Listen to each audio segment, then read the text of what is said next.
বেশ কয়েক বছর আগে নিপুণ নামের এক ছোট ছেলে এক মফস্বল শহরে তার বাবা মা আর ছোট ভাইয়ের সাথে বাস করত।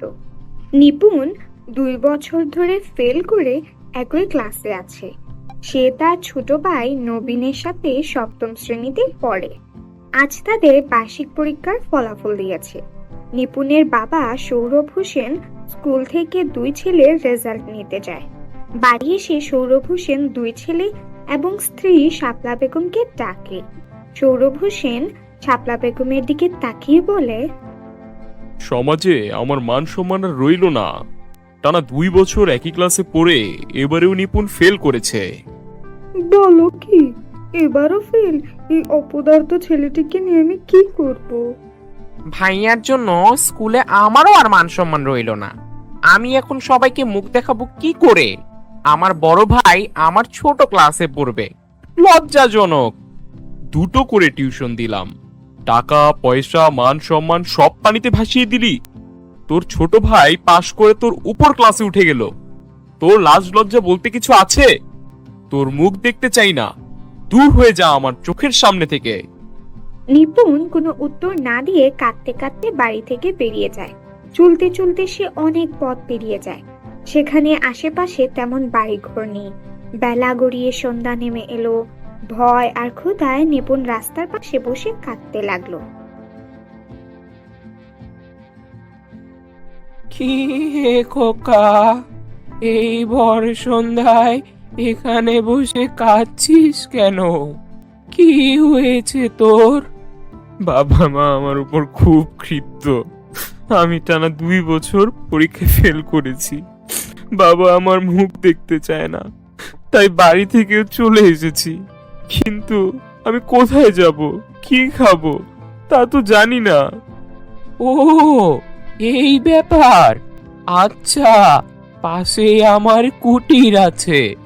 আমি আমার বুড়ির সাথে ওখানেই থাকি। তুই আপাতত আমার সাথে চল, তারপর আগামীকাল বিষয়টা দেখা যাবে। নিপুণ বৃদ্ধের সাথে তার কুটিরে যায়। সেখানে খাওয়া দাওয়া করে নিপুণ ঘুমিয়ে পড়ে। এদিকে রাত হয়ে যাওয়ায় নিপুণ বাড়ি ফিরেনি দেখে শাপলা বেগম চিন্তিত হয়ে সৌরভ হোসেনকে বলে, রাত হয়ে গেছে, ছেলেটা যে সেই দুপুরে বাড়ি থেকে বেরোলো, এখনো সে বাড়ি ফিরলো না। বলো কি, এখনো নিপুণ বাড়ি ফেরেনি? আরো আগে বলনি কেন? ভেবেছিলাম রাত হলে ফিরে আসবে, দুপুরে না খেয়ে বেরিয়েছে। ছোট ছেলে কোথায় আছে, কি খাচ্ছে, খুব দুশ্চিন্তা হচ্ছে আমার। ছেলেটা অনেক শান্তশিষ্ট আর ভীতু। ওকে এত কড়া ভাষায় বলা ঠিক হয়নি। আমি টর্চ লাইট নিয়ে বেরোচ্ছি ওকে খুঁজতে। সৌরভ হোসেন টর্চ হাতে চারিদিকে নিপুণকে খুঁজতে লাগলো। নিপুণের নাম ধরে জুড়ে জুড়ে ডাকলো, কিন্তু কোথাও খুঁজে পেল না। উদ্বিগ্ন মনে ঘন্টা 3 পরে সৌরভ হোসেন বাড়ি ফিরে এলো। কি ব্যাপার, তুমি একা ফিরিলে কেন? আমার ছেলে কোথায়? সব দিকে তন্ন তন্ন করে খুঁজলাম, কোথাও পেলাম না। কারো বাড়িতেও যায়নি। কি বলছো এসব? আমি কিছু শুনতে চাই না। তুমি আমার ছেলেকে এনে দাও। তোমার জন্য ছেলেটা বাড়ি ছেড়েছে। ছেলেটা অনেক বোকাশোকা সাদাসিধা, তাই বলে তুমি তাকে তাড়িয়ে দিলে? আমি তো রাগের মাথায় বকাঝকা করেছি তাকে, কিন্তু সে যে অভিমান করবে বুঝিনি। আগামীকাল থানায় গিয়ে পুলিশকে বিষয়টা জানাবো। দুশ্চিন্তার মধ্যে দিয়ে সৌরভ হোসেন আর শাপলা বেগমের রাত কেটে গেল। নিপুণ সকালবেলা বৃদ্ধের কুটিরের বাহিরে মন খারাপ করে বসে রইল। বৃদ্ধ তার পাশে বসে বলল, কি রে দাদু ভাই, মন খারাপ করে কি চিন্তা করছিস? আমাকে বল তো। আমি এখন কোথায় যাব, কিভাবে খাবার জোগাড় করব তাই চিন্তা করছি। ভাবছি শহরে গিয়ে কাজ করে খাবো। তা কি কাজ করবি তুই শুনি? যে কোনো কাজ করব, কোনো চায়ের দোকানে অথবা কুলিগিরি করব। বাবা আমার মুখ দেখতে চায় না, তাই আমি আর কখনো বাড়ি ফিরবো না। আচ্ছা, যদি এমন হয় যে এই বছর পরীক্ষায় অনেক ভালো নম্বর পেয়ে পাশ করলি, তবে সবকিছু কেমন হবে বলতো ভাই? তার হবে না দাদু ভাই, আমি আর কখনো পাশ করতে পারবো না। পারবি, পারবি, আমার কাছে দারুণ একটা উপায় আছে। কি উপায় দাদু ভাই? বৃদ্ধ তার বাক্স থেকে একটা পুরাতন হাতঘড়ি বের করলো।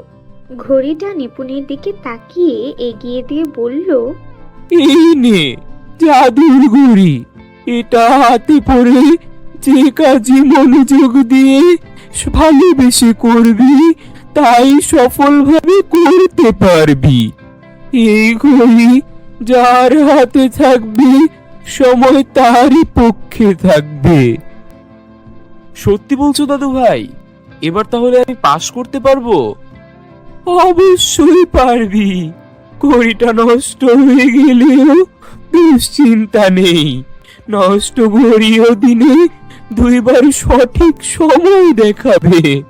সফলতার জন্য তাই যথেষ্ট। তুই এখন বাড়ি ফিরে যা, ঘড়িটা সব সময় হাতে রেখে অধ্যবসায় করবি, সময় তোর হাতের মুঠোয় আসবে। ঠিক আছে দাদু ভাই, তুমি আমার অনেক বড় উপকার করলে, তোমাকে অনেক অনেক ধন্যবাদ। নিপুণ বৃদ্ধের কাছে থেকে বিদায় নিয়ে বাড়ি ফিরে গেল। শাপলা বেগম তাকে দেখে জড়িয়ে ধরে বলল, তুই এসেছিস খোকা? কোথায় চলে গিয়েছিলে বাবা? দুশ্চিন্তায় যে সারা রাত চোখের পাতা এক করতে পারিনি। রাগ করে 2টো কথা শুনিয়েছিলাম, তাই বলে তুই বাড়ি ছেড়ে চলে যাবি? তোকে আর পড়াশোনা নিয়ে বকাঝকাই করব না। আচ্ছা বাবা, আচ্ছা মা, আর আমি কোথাও যাব না। এবারে আমি মনোযোগ দিয়ে পড়াশোনা করে পরীক্ষা দেব। নিপুণ অনেক উৎসাহের সাথে পড়তে লাগলো। ক্লাসে তার কোনো বন্ধু ছিল না। নিপুণ আগের থেকে অনেক মনোযোগ দিয়ে ক্লাস করত। নিপুণ কখনো প্রথম বেঞ্চে বসেনি। একদিন সে প্রথম বেঞ্চে গিয়ে বসে। কিছুক্ষণ পরে তাকে এক সহপাঠী তন্ময় এসে বলল, তুই আমার বেঞ্চে বসেছিস কেন? জানিস না এটা টপারের নির্ধারিত জায়গা? এক্ষুনি উঠে পিছনে যা। আমি তো আগেই এসে এখানে বসেছি, আমি উঠবো না। আগে বসলেই জায়গাটা কি তোর হয়ে গেল? এখানে বসতে গেলে যোগ্যতা লাগে। তুই তো বারবার ফেল করিস, এখানে বসে তুই কি করবি? এবারেও তো ফেল করবি। আমি 2 বার ফেল করেছি বলে কি সারা জীবন ফেল করব? এবারে আমি আর ফেল করব না, অনেক ভালো রেজাল্ট করব।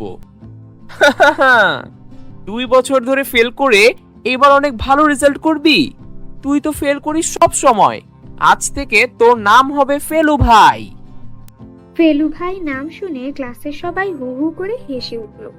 তন্ময় সবাইকে উদ্দেশ্য করে বলল, শোনো বন্ধুরা, আজ থেকে নিপুণকে কেউ নাম ধরে বলবে না, তাকে সবাই ফেলু ভাই বলে ডাকবে। ফেলু ভাই, ফেলু ভাই, ফেলু ভাই, ফেলু ভাই। অপমানে নিপুণের মুখমণ্ডল লাল হয়ে গেল। সে ছলছল চোখে ক্লাসের পেছনের বেঞ্চে গিয়ে বসলো। নিপুণ সবসময় ঘড়িটা হাতে পড়ে থাকতো আর মনোযোগ দিয়ে পড়াশোনা করলো। দেখতে দেখতে 1 বছর কেটে গেল। আজ নিপুণের বাবা সৌরভ হোসেন স্কুল থেকে ছেলেদের রেজাল্ট নিয়ে আসলো। এরপর সবাইকে ডেকে বলল, নিপুণ, নবীন, শাপলা, তোমরা কোথায় সবাই? এদিকে একবার এসো তো। এত উতলা হয়ে ডাকছো কেন? কি হয়েছে বলো তো? সুখবর আছে, সুখবর। এবার আমাদের নিপুণ পাশ করেছে। শুধু পাশ করেছে তাই নয়, সে ক্লাসে প্রথম স্থান অধিকার করেছে। বলো কি? সত্যি বলছো তুমি? এ যে আমার বিশ্বাস হচ্ছে না। হ্যাঁ, সত্যি সত্যি সত্যি। এত ভালো রেজাল্ট তোর হলো কি করে নিপুণ? বারবার পরীক্ষা দিতে গিয়ে মাথা ঘুলিয়ে যেত, এবার নিশ্চিন্তে পরীক্ষা দিয়েছি বাবা। এইভাবেই সব সময় স্থির মাথায় পরীক্ষা দিবি, আমরা সব সময় আছি তোর পাশে। নিপুণ অনেক আনন্দিত হয়ে পরের দিন ক্লাসে গেল। বরাবরের মতো সে সবার পিছনের বেঞ্চে গিয়ে বসলো। নিপুণের এক সহপাঠী সাদিক নিপুণকে এসে বলল, তুমি অনেক ভালো রেজাল্ট করেছো, তুমি আমাদের ক্ষমা করে দিও। আমরা আর কেউ তোমাকে ফেলু ভাই বলে ডাকবো না। কিন্তু তুমি সবশেষের বেঞ্চে বসেছো কেন? এখন প্রথম বেঞ্চ তো তোমার। পরীক্ষায় ভালো রেজাল্ট করতে গেলে প্রথম বেঞ্চ শেষ বেঞ্চ কোনো বিষয়ই না। নিপুণ ক্লাসে নিয়মিত ঠিকঠাক পড়ে আসতো। সবাই নিপুণের সাথে ভালো আচরণ করতে লাগলো, সবাই তার বন্ধু হতে চাইতো। কিন্তু তন্ময় তার প্রথম স্থান হারিয়ে নিপুণের সফলতা দেখে অনেক হিংসা করতে লাগলো। নিপুণের উন্নতির রহস্য জানতে একদিন তন্ময় নিপুণের বাড়িতে গেল। তন্ময়কে দেখে নিপুণ বলল, আরে তন্ময় যে, তা আমার বাড়িতে এলে কি মনে করে? আমি তোমার সাথে অনেক বাজে আচরণ করেছিলাম, তোমাকে অনেক অপমান করেছিলাম, আমাকে ক্ষমা করে দাও, আমি তোমার বন্ধু হতে চাই। ঠিক আছে তন্ময়, আমার খারাপ সময় পেরিয়ে গিয়েছে, তাই এসব আমি আর মনে রাখিনি। এখন থেকে তুমি আমার বন্ধু। আমাকে তুমি বলবে কি করে এত ভালো রেজাল্ট করলে? আমি আগের থেকে ভালো করে পড়েছি, তাই ভালো রেজাল্ট করেছি। তুমি কিভাবে পড়ে টপার হলে আমাকে বলো না, না বললে বুঝবো আমাকে তুমি মন থেকে ক্ষমা করোনি। আমার হাতে যে ঘড়িটা দেখছো, এটা জাদুর ঘড়ি। এটা যার হাতে থাকবে সময় তারই হাতের মুঠোয় আসবে। এক বৃদ্ধ আমাকে এটা দিয়েছেন, এজন্য আমার রেজাল্ট ভালো হয়েছে। তন্ময় নিপুণের ঘড়িটা নেওয়ার জন্য মনে মনে ফোন দিয়ে আটলো। তারপর বলল, আজ আমরা দুই বন্ধু মিলে অনেক গল্প করব আর একসাথে পড়াশোনা করব। আজ আমি তোমার বাড়িতেই থাকবো বন্ধু। ঠিক আছে বন্ধু, তবে অনেক মজা হবে। দুইজন একসাথে পড়াশোনা করে রাতে ঘুমিয়ে পড়ল। সুযোগ বুঝে তন্ময় নিপুণের ঘড়িটা খুলে নিয়ে নিজের পকেটে রেখে দিল। এরপর সকাল হতেই নিপুণ তার বাড়িতে চলে গেল। নিপুণ স্কুলে যাওয়ার সময় হাত ঘড়িটা না দেখতে পেয়ে বলল, আরে এ কি, আমার জাদুর ঘড়ি কোথায় গেল? ঘড়ি তো আমার হাতেই ছিল। নিপুণ তন্ন তন্ন করে ঘড়িটি সারা ঘরে খুঁজল, কিন্তু সে কোথাও পেল না। নিপুণ বিমর্ষ মনে স্কুলে গেল। সে অবাক হয়ে দেখলো তার ঘড়িটা তন্ময় পড়ে আছে। এ কি তন্ময়, তুমি আমার ঘড়ি নিয়েছো কেন? এটা তো আমার ঘড়ি। তোমার ঘড়ি মানে? আমি কেন তোমার ঘড়ি নিতে যাব? আমি কি চোর নাকি? এটা আমার বাবা এনে দিয়েছে। তুমি মিথ্যা কথা বলছো, এটা আমার ঘড়ি। তুমি চুরি করেছো। ফিরিয়ে দাও আমার ঘড়ি আমাকে। কি? এত বড় সাহস তোর? তুই আমাকে চোর বলছিস? তবে রে। এই বলে তন্ময় নিপুণকে মারতে লাগলো। মার খেয়ে নিপুণ কাঁদতে কাঁদতে বাড়ি ফিরে গেল। কয়েকদিন ধরে সে বিমর্ষ মনে রইল। এরপর একদিন সে বৃদ্ধের কুটিরের উদ্দেশ্যে রওনা দিল। অনেকটা পথ হেঁটে হেঁটে সে বৃদ্ধের কুটিরে পৌঁছলো। আরে নিপুণ, তুই কেমন আছিস? তুই আমার কুটিরে এলি যে, আবারও কি অভিমান করে বাড়ি ছেড়েছিস?